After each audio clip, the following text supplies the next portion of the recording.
labi.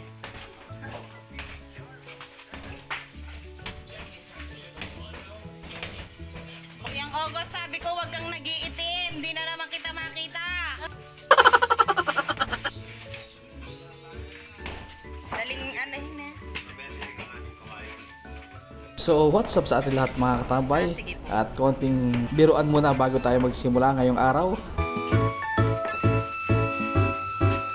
So ito na nga mga katabay at binabagbag ng ating natitirang parte ng bahay na kung saan ito ay ang aming kwarto. So sa ngayon ay nakikitira ang aking pamilya sa kapitbahay namin, sa aming kamag-anak, sa aming pinsan. Actually yan ang isang dahilan namin kaya bakit namin hindi pinapagawa ng buo ang bahay. Dahil isang pinoproblema namin kung saan titira ang aking mag-ina. Pero yun nga, blessing in disguise, eka nga, nagtanong yung pinsan ko kung bakit hindi ko pa daw pagawa ng buo itong floor na to. At ang sinabi nga niya sa akin, kung nag-aalala siya sa titirahan ng aking mag-ina, ino-offer nga niya ang bahay niya, yung isang kwarto niya doon, na doon muna daw tumira ang aking mag-ina. At total naman daw, umuwi siya once or twice a month lang dahil nagtatrabaho siya sa Manila para meron na rin kasama ang kanyang mag-ina sa bahay. So habang nagbabagbag ng pader dito ang ibang trabahador, naglalagay naman ng anilyo ang iba nating mga trabahador doon sa kabila para sa ating poste.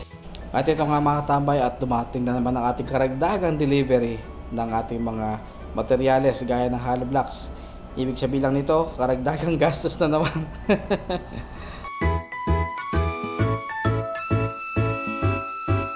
So ito nga kasabay ng ating pagdating ng ating mga materyales ay nag-aasintada naman ang ating ibang mga trabahador para sa ating Poso Negra o septic tank, tawag nga nila sa English.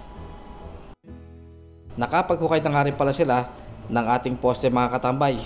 Kung mapapansin nyo mga katambay, ang poste natin ay may kalakihan ang pundasyon. Gawa nga ng pine-prepare natin ang ating bahay na in case makapagpatayo tayo ng second floor.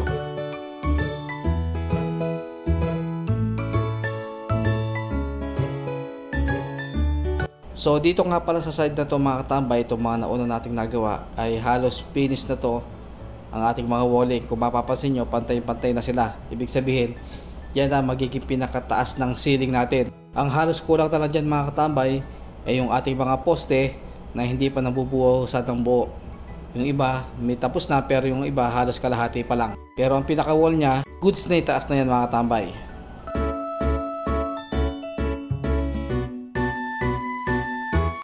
So ito nga pala yung nag-iisang kwarto namin ng aming bahay dati na ngayon ay amin na rin pagagawa para buo first floor na sabay-sabay na siyang matapos.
So ito nga pala binuo na lang poste mga katambay at ilalagay na rin nila dito sa ating pundasyon.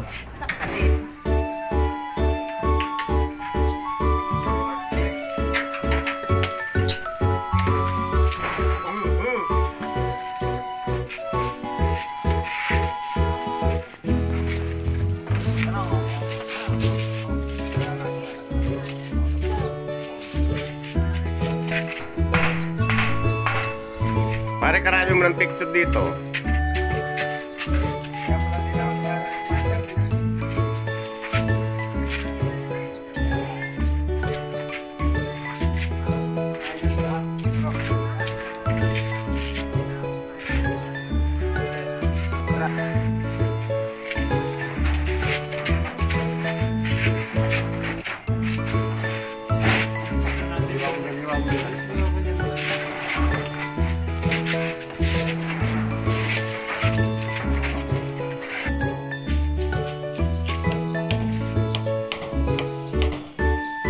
So ayun nga mga katabay, pagkayari na lang tinayo ang poste, ay binuhusan na rin nila pagkayari.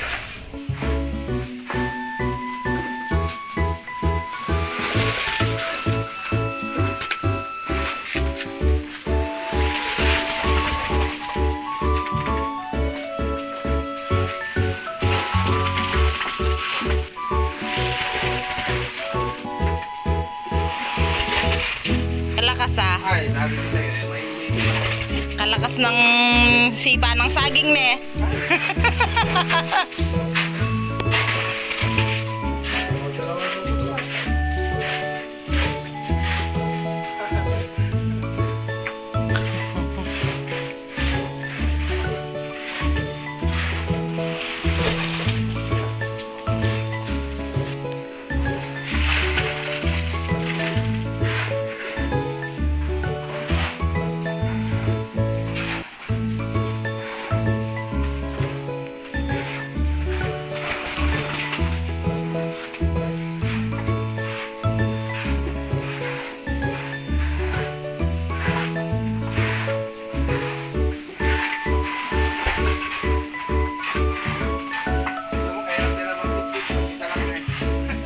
Di balance ne. Magaling, magaling.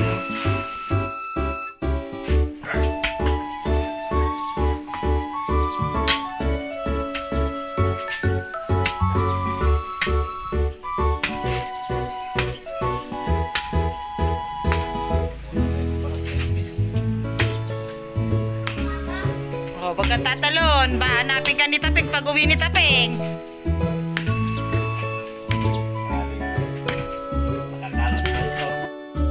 So ito nga ang ating mga accomplishments ngayong video na to. So itong araw na to mga katambay. So ayan, nakapagbuhos sa ng poste. At ito na ang ating poste negro or septic tank. So ito ang magiging lalim niya. At nakita nyo naman ay malalim siya. At ito ang magiging mga chamber niya.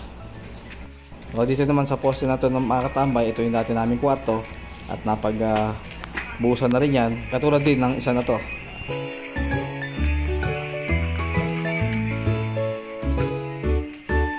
So dito mga katambay, kung mapapansin nyo, kanina mayroong forma pa yung poste na yon. So ngayon nabaklas na rin nila.